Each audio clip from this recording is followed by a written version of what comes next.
I'm Sanjana. I'm the Fireside Chat Coordinator, and I'm here for another Fireside Chat with Carl. Carl, thank you so much for being here. Oh, thanks for having me. All right, so let's jump in. My first point for you is, please tell us about your educational and professional backgrounds and the path that you took to get to where you are today. Sure, thanks a lot. So I started out in high school. I was in classes that I accelerated in math and physics and science. And when it got to the point when I started looking at colleges, I was looking at majors that excelled in that. So I was looking towards the engineering. I was looking towards architecture. I was looking towards a couple of majors in those fields. With that being said, I started applying to colleges, and some I was getting into, some I wasn't getting into, but it came down to I wound up getting accepted into Rutgers College of Engineering, and I decided to go for civil engineering as my major. I have a few uncles that are in construction, and I really liked seeing stuff get built and being a part of that. So where you can actually design stuff and then one day actually see what was designed come to fruition. So I really enjoyed that. And that's what I decided to get into. And that's how I got into civil engineering. It was just the desire to see where I go from a design standpoint, put it on paper, and then actually either participate in the build at that time, or now it's overseeing people build those. It was good. There was one class that we took in our freshman year, was freshman engineering orientation, where very competitive in engineering. The dean of schools gets up and he's standing up at the podium, and it was the first class. Everyone's a little excited, and he's looking at everybody and he says, okay, who here is going to graduate from engineering?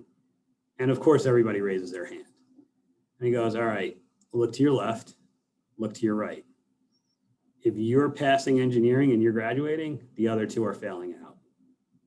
So at that time, engineering had a 33% pass rate for graduation, which was very intimidating.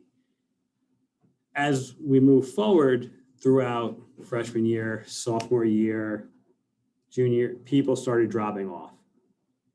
So you saw your friends that were in your classes together were no longer engineering majors. They were somewhere else on campus doing other majors.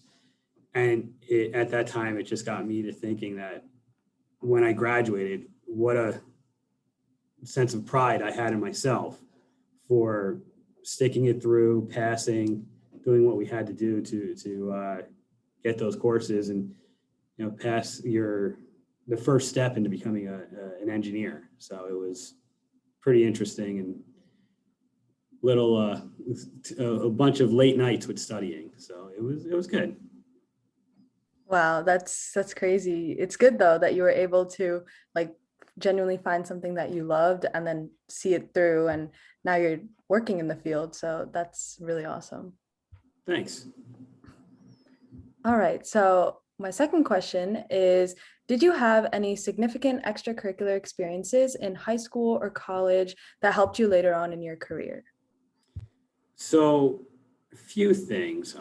In high school, I played varsity baseball, varsity football, a couple other club sports along the way. So it was very team orientated.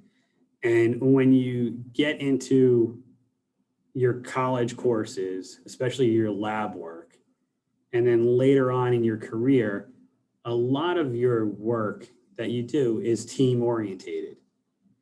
So you have to be able to trust others so that they're going to be able to pull their end of it, and you're going to have to be trusted to pull your end of it as well. That was a big key that I took from what I did in high school, and then what I also brought my way into college. I had a few part-time jobs along the way. Worked at a movie theater for a few years. Just stuff to get through, make a few bucks, and get a few perks, go see some movies.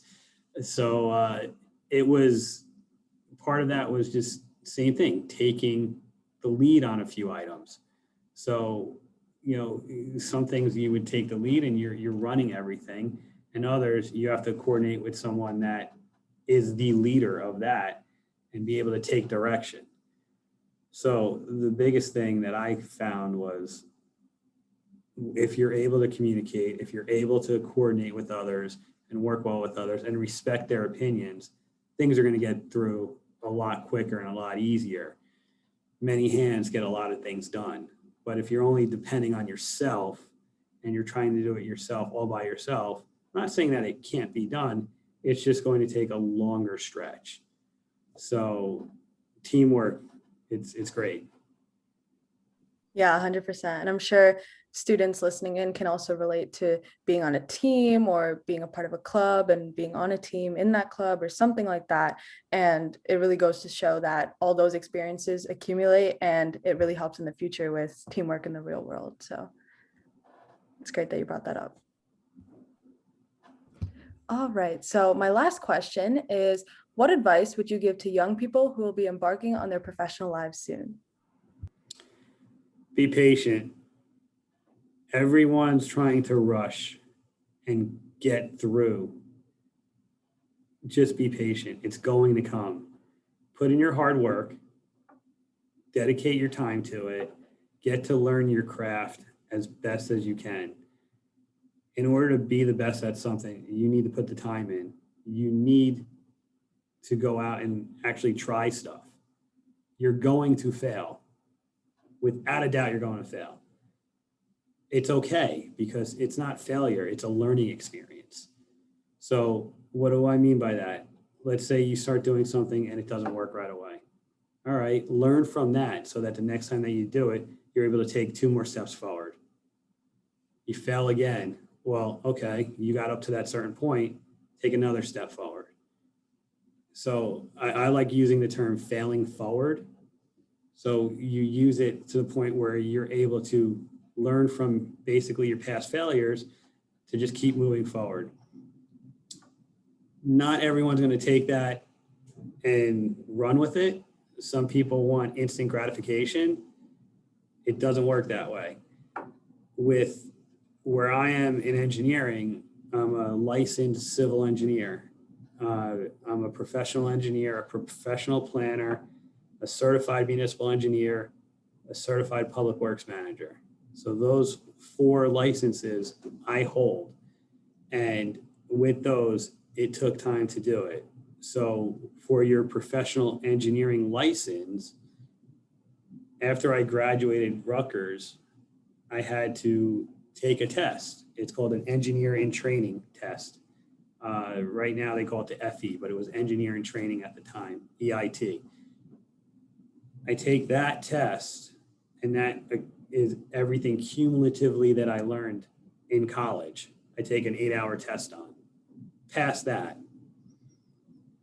4 years later, you take another test for your professional engineering license. It's another 8-hour test in your profession that you're specializing in. So at the time I took it, I was heavy in transportation, so I took it in transportation.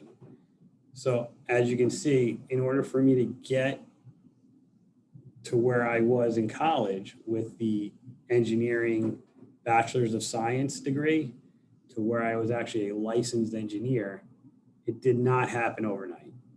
I didn't wake up the next day after graduation and I'm an engineer. No, you keep learning. You keep getting your education and you keep getting your licenses. I could have stopped at the professional engineering license if I wanted to, but I didn't want to. I always want to try to improve myself. So I continue to attain additional licenses. And I'm actually taking some more courses now to take some additional licenses. And that's to better myself, to better my staff around me, and also to better my value to my clients. So be patient, but also always keep learning. Those are the two biggest things that I think that anybody can do to help themselves to get from where they are today to where they want to be for tomorrow. That was really great advice. I think, a lot of young people, and myself included, are very guilty of wanting that instant gratification that you mentioned. So I think what you said about failing forward and really just being patient and persevering is so, so important, especially now. So that was a really great point. Thank you. All right, so that's all I had for the fireside chat, but this was such a great session. I gained a lot out of it. I'm sure everyone listening will gain so much out of it as well. So thank you again, Carl, for being here. Well, thank you for having me. I really appreciate it.